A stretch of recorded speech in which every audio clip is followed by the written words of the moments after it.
The stage, Ian Parry.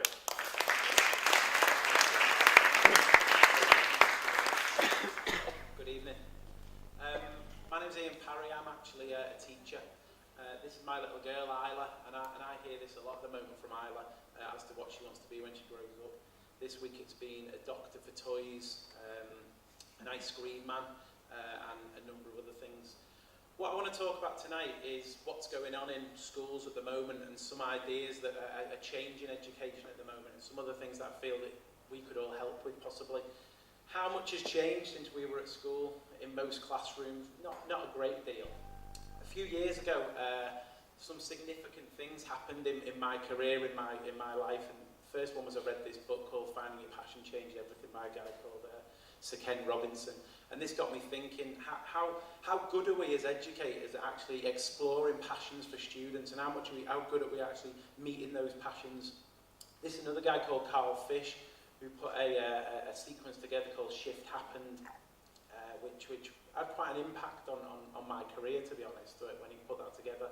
And the outcome of it was these 3 points. We're currently preparing students for jobs that don't exist using technology that hasn't been invented, in order to solve problems that aren't even problems yet. So thanks for that. How on earth are we going to start doing that? One thing I also found is that when teachers were shown that, they thought that's a fantastic idea, and educators said that's a great idea. And we spent maybe an hour discussing that, what does that mean? What I found was, do we act upon it? How quickly is education to act upon some of these wonderful ideas that come out? So I come to this. You never change things by fighting the existing reality. To change something, build a new model that makes an existing model obsolete.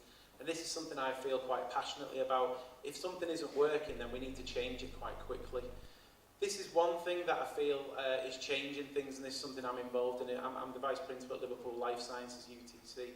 We opened in September last year with just over 200 students, and in September that grows to 800 students, and it's opposite the Keynes Brewery. Where it's different is we offer students pathways that does include academia through GCSEs and A-levels. It also offers professional qualifications, internships, and an enrichment package. The promise that sits at the centre of it is that we guarantee every student will get a university place, a job, or an apprenticeship at the end of that, or start their own business. So there's a lot of work that goes into that, and it's a slightly different model. The way we do it is that we have industrial science labs, university standard science labs, which means we employ a guy called Professor Dave Hornby, who delivers science that's way beyond A-level science. I've spent the afternoon with Dundee University, who are actually telling us that there's no point some of our students going into first year at Dundee or many of the colleges and universities. It may be more applicable that they miss the first year and go straight to second year because of the practical science that they're doing. Healthcare is our other passion, and the way we do it is that we work very closely with a number of partners such as Eden and the NHS. We fill the school with people like Professor Dave Hornby and a number of other really inspiring teachers, the facilities, and then we put a package around it to make sure that everything that students are doing fulfill their promise, fulfill their potential and what they aspire to do, and following their passions for science or for healthcare. Indeed. This has always been a bugbear of mine, this comment, shoot for the moon, even if you miss you'll land on the stars, because I think what we can spend too much time doing is accepting that it's okay, because we're going to make sure students land in the stars. But what about the ones who actually want to land on the moon? How good are we at making sure students follow their passions and make sure they land on the moon? So how can we help young people discover and explore passions, and how do we support them to truly create their own future, as what Carl Fish was saying earlier? One opportunity is exposing them to lots of fantastic things that are going on right here in the city.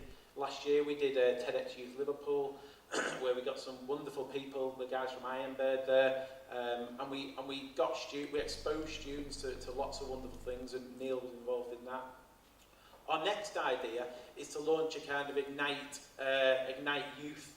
We're going to actually brand it as Ignite Me, where we use exactly the same model. Students from right across the region will come and share their passions, their 5-minute passions, and we'll fill the audience with wonderful people, movers and shakers, that can actually do something about those students' passions, that they can then go back into their school and say, look at what I'm doing, this is something I'm driving myself, something I'm very passionate about, and I've met these wonderful people who are going to support me to actually fulfil my passion, and I'm interested to see how schools respond, and I'm sure it'll be in a very positive way. It'd be great to hear your thoughts. If you want to contact me, that's my Twitter feed. Thank you very much.